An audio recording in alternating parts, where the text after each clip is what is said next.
নমস্কার, রান্নাঘরের মহড়াইতে তোমাদের সবাইকে স্বাগত। আজকে দেখাবো তালের লুচি। সেদিনকে জন্মাষ্টমীতে তাল খুলেছিলাম, সেই তালের কিছুটা রয়ে গেছে। চলো এইটুকুনি দিয়ে আজকে তালের লুচি করব। আমার গলার অবস্থা খুব খারাপ, কথা বলতে পারছি না, তাই একটু খুব চটপট রান্না তোমাদের সাথে শেয়ার করছি। তালের লুচি করতে ময়দা লাগবে। ময়দা তুমি তোমার পরিমাণ মতো নেবে, আমি যতটা লাগবে ততটাই নিয়েছি। আচ্ছা, এবার তাল দেখো, তাল গুলতে কিন্তু যে প্রসেসেই করো না কেন, তাল গুলতে কিন্তু ভীষণ কষ্ট হয়, তাই ফেলে দিতে গায়ে লাগে, তাই লুচি করছি।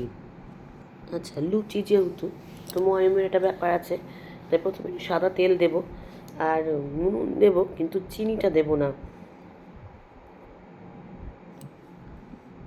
আচ্ছা, ময়ম দিতে দেখলাম আমার একটু তেল লাগবে, তাই আমি আর একটু তেল দিয়ে দিচ্ছি। তেল দিলে কিন্তু নরম হয় লুচি। আচ্ছা, ময়দাটা যখন মাখবো তখন কিন্তু অল্প অল্প তাল দিয়ে মাখবো, কেন তাল তো নরম।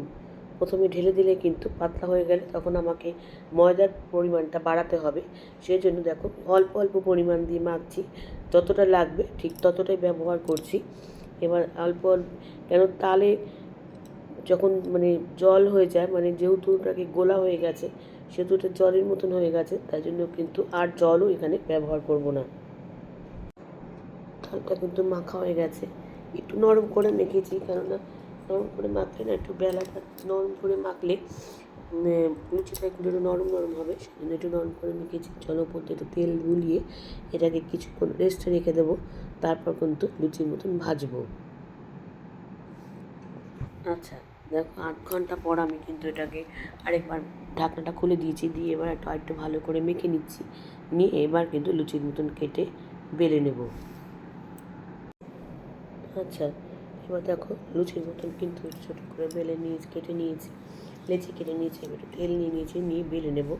লুচিটা কিন্তু কেউ আছে বড়ো সাইজে করো, কেউ আছে ছোটো সাইজে করো, মোটামুটি সাইজে আমি করেছি। আচ্ছা, এটা দেবো মেন হচ্ছে মেয়ের টিফিনে, চটজলদি হয়েও গেছিলো। আমি এর সাথে টিফিনে দেওয়ার জন্য আলু ভেজেছিলাম। আচ্ছা, দেখো বেলে নিচ্ছি, নিয়ে দুই একটা বেলে তারপরে কিন্তু ভাজবো। আমার প্রচণ্ড শরীর খারাপ, এত জ্বর হয়েছে, তারপরে গলাতে পুরো ঠান্ডাটা বসে গেছে, কথা বলতে খুব কষ্ট হচ্ছে। আচ্ছা, একটা বেলেছি, এবার আরেকটা তোমাদের সাথে শেয়ার করছি। ওই একই প্রসেসে বেলছি, বেলে আগে রেখে নিচ্ছি পাশে, কেন একা হাতে করছি তো, ওই জন্য একটু বেলে নিলে তারপরে কিন্তু ভাজতে সুবিধা হয়। কেন ওদিকে আমি তেলটা গরম করতে বসে দিয়েছি।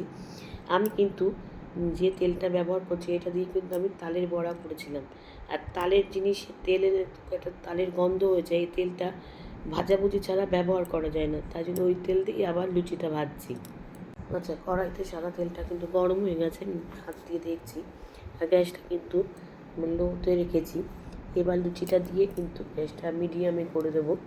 এবার দিয়ে দিচ্ছি, দেখো ফুলেছিল, কয়েকটা বেশ ভালোই ফুলেছে, আবার কয়েকটা ফোলেনি, সব ক্ষেত্রেই হয়, কিছু করার নেই।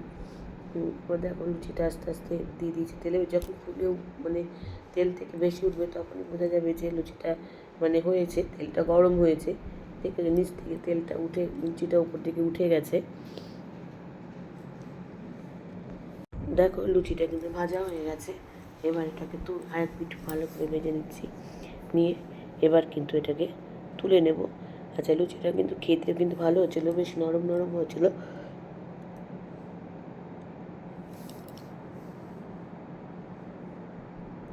দেখছো, এবার এটাকে তুলে নিচ্ছি, হয়ে গেছে একটা লুচি। এরপর আরেকটা ছেড়ে দেবো। এইভাবে কিন্তু চলো সব কটা লুচিকে আমি ভেজে নিই। আচ্ছা, দেখো একদম হয়ে গেছে আমার লুচিটা, আর তার সাথে আমি টিফিন বক্সটা সাজিয়ে নিয়েছি। তোমাদের কেমন লাগলো আমাকে জানিও টিফিন বক্সে সাজানোর এই আইডিয়াটা, তাহলে তোমরা কিন্তু এইভাবে বাড়িতে বানিয়ে খেতে পারো। অবশ্যই এখন তাল পাওয়া যায় না তা না, পাওয়া যাচ্ছে। আমাকে জানিও কিন্তু লাইক, কমেন্টস আর শেয়ারের মাধ্যমে। তোমরা যারা আমার চ্যানেলটাকে সাবস্ক্রাইব করে আমার সঙ্গে রয়েছে, তাদের জন্য রয়েছে অসংখ্য অসংখ্য ধন্যবাদ। যারা এখনও করোনি তারা প্লিজ চ্যানেলটাকে সাবস্ক্রাইব করে আমার সঙ্গে থেকো। তোমরা সবাই সুস্থ থেকো, সাবধানে থেকো, ভালো থেকো। চলি, টাটা। দেখা হচ্ছে পরবর্তী নতুন কোনো রেসিপিতে তোমাদের সঙ্গে।